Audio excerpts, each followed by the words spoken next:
MV Madhumati জাহাজ এবং কলকাতা থেকে বাংলাদেশগামী আরভি বেঙ্গল গঙ্গা জাহাজটি কলকাতার হেমনগর বন্দর থেকে আনুষ্ঠানিক কাজ শেষে আবারও রওনা হয়েছে কলকাতা ও বাংলাদেশের উদ্দেশ্যে। সেখানে আছেন রিপোর্টার মাহমুদ রাকিব। আমরা সরাসরি যোগ দেব তার সঙ্গে। ইকবাল, আপনি জানেন যে বাংলাদেশের ইতিহাসে প্রথমবারের মতো ঢাকা থেকে কলকাতার উদ্দেশ্যে যাত্রীবাহী লঞ্চ ছেড়েছে গত 29 মার্চ সন্ধ্যায়। তো সেই জাহাজটি আমরা আজ সকালের পর অর্থাৎ বেলা 10টা থেকে 11টার দিকে কলকাতা যে নদী সীমা রয়েছে সেখানে প্রবেশ করেছি। কলকাতা বা ভারত নদী সীমা বলা যায়। তো সেখান থেকে আমরা হেমনগর বলা হয়েছে সেই জায়গাটির নাম।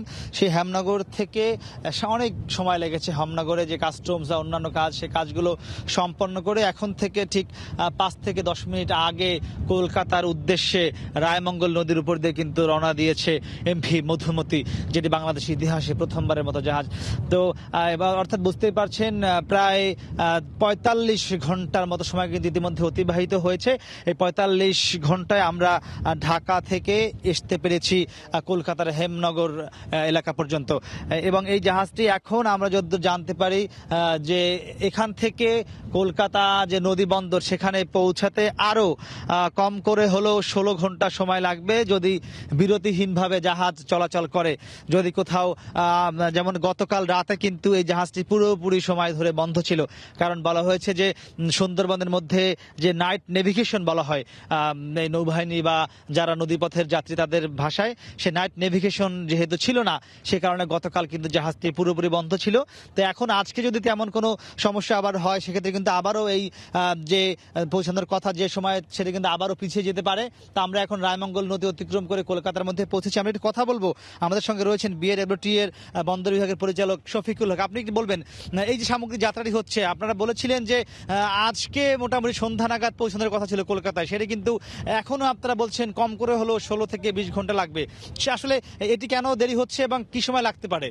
না, এটা দেরি হওয়ার কারণ নেই। আপনারা জানেন যে সুন্দরবন এরিয়ায় আমাদের আংটিহারায় আমাদের যেখানে কাস্টম ইমিগ্রেশন এরিয়া আছে, ওখানে আমাদেরকে রাত্রি যাপন করতে হয়।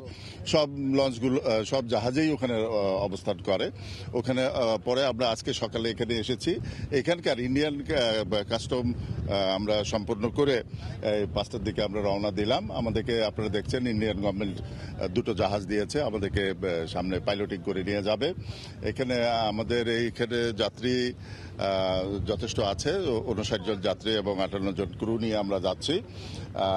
মোটামুটি ভালোই আছে এখন যে পর্যন্ত, কারণ আমরা তো এই পথে কখনো যাত্রীবাহী নৌযান পরিচালনা করিনি। আপনারা দেখতেই পাবেন কতক্ষণ এখানে সময় লাগে। যেহেতু প্রথমবারের মতো এই জন্য দেরি হচ্ছে, তো যদি বলছিলেন যেহেতু এটি পরীক্ষামূলক বলা হচ্ছে প্রথমবারের মতো যাত্রা, সে কারণে কিছুটা সময় দেরি হচ্ছে। তা আমরা মোটামুটি এখন পর্যন্ত বলা যায় যে আর 16 থেকে 20 ঘন্টার মধ্যে এই জাহাজটি কলকাতায় পৌঁছবে।